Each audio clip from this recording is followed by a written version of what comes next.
Acho que tem um misto aí de fatores, Everton. A gente pode colocar um pouco da questão da escalação, e aí eu nem colocaria tanto a opção por 3 zagueiros, né, que recentemente foi utilizada contra o Internacional, né, e na abertura do retorno também foi utilizada na vitória contra o Flamengo, mas a questão mais surpreendente, né, a opção pelo Caleb.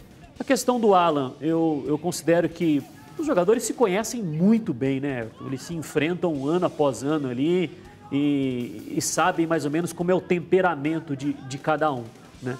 E acredito sim que os jogadores, não por uma, entre aspas, orientação do Diniz, né? Provoque, tente a expulsão, não acredito nisso. Eu acho que mais por um conhecimento ali entre eles sobre essa possibilidade de enervar um pouco o jogador e provocar uma expulsão, né? Mais do conhecimento do companheiro de profissão do que uma determinação do técnico. E aí exploraram isso e conseguiram.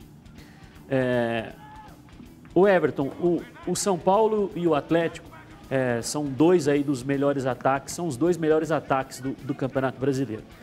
Mas eles têm uma forma bem particular, né? Na forma como buscam chegar ao gol do adversário. Se você me perguntasse, ou mesmo não perguntando, eu já respondendo aqui, eu vejo no Campeonato Brasileiro apenas um técnico que tem realmente um trabalho autoral, e é o Fernando Diniz.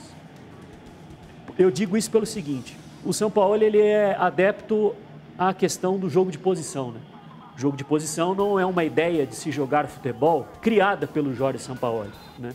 Existem outros técnicos que utilizam os elementos do jogo de posição. O Quique Setien, que estava, por exemplo, o técnico do Barcelona, perdeu lá para o Bayern, tomou uma goleada lá na fase final da Champions League. É adepto ao jogo de posição. O Reis na Argentina, o Becachese do Racing, que é ex-auxiliar do Jorge Sampaoli. As demais equipes do Campeonato Brasileiro, elas pensam a ideia de um técnico ou outro, tal, mas autoral mesmo. Eu vejo o Fernando Diniz. Não tem outro time no Campeonato Brasileiro que utiliza a ideia do Fernando Diniz para atacar como ele faz, né? Coloca muitos jogadores próximo ao centro do jogo, à região da bola, passes rápidos, né? E parece que não vai sair dali a bola, mas eles conseguem sair daquela pressão e gerar uma oportunidade de perigo. Enfim, o futebol são 2 ideias de cada técnico, um está com a bola, né, promovendo alguma ação, e o outro está promovendo uma oposição ali ao que o adversário está fazendo. Ontem, o Diniz optou pelo Tietê na vaga do Luciano. Só que foi uma alteração que mexeu pouco no padrão que a gente está acostumado a ver o São Paulo. O Sampaoli escalou 3 zagueiros, o que a gente já viu em outras oportunidades, mas optou pelo Caleb. Mas não foi a única mudança no padrão do Atlético. Por quê? O Atlético constrói aquela saída de bola ali com os 2 zagueiros e o Guga, de uma forma geral no campeonato. E aí ontem fez com os 3 zagueiros.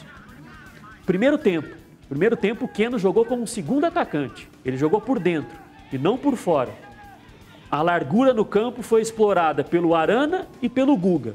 Função que o Guga está menos acostumado a fazer dentro desse Campeonato Brasileiro.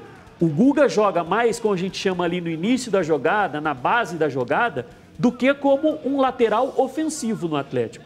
Em alguns momentos, ele é um lateral ofensivo, como foi contra o Corinthians. Mas o que aconteceu no intervalo contra o Corinthians?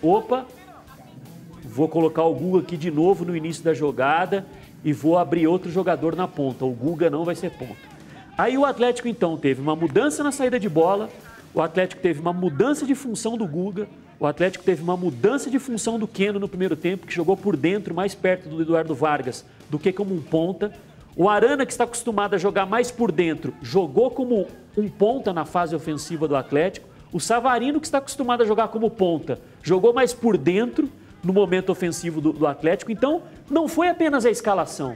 Ele mudou muitas funções. E o primeiro tempo não foi bom. Na verdade, o jogo ao todo não foi bom. Então, o que eu falo é o seguinte: são 2 ideias diferentes. Um manteve a ideia dele com apenas uma alteração. O São Paulo, a gente pode dizer que fez uma alteração obrigatória, que é a saída do Hever, mas ele optou por 3 zagueiros. Só que a ideia dele de mudar a função dos outros jogadores no primeiro tempo não funcionou, não funcionou. Então eu não vejo apenas como, por causa que o Caleb foi escalado. Se tivesse sido o Caleb, se tivesse sido o Natan, se tivesse sido o Zarate ou se tivesse sido o Johan, ele mantendo a função que esses fizeram, como eu falei aqui, Keno por dentro, Arana por fora, Savarino por dentro, Guga por fora, para mim o Atlético teria feito um primeiro tempo muito ruim, assim como fez ontem contra o São Paulo. A vitória foi justa do São Paulo, que controlou o jogo inteiro. Eu não vi nenhum intervalo da partida do Atlético com superioridade.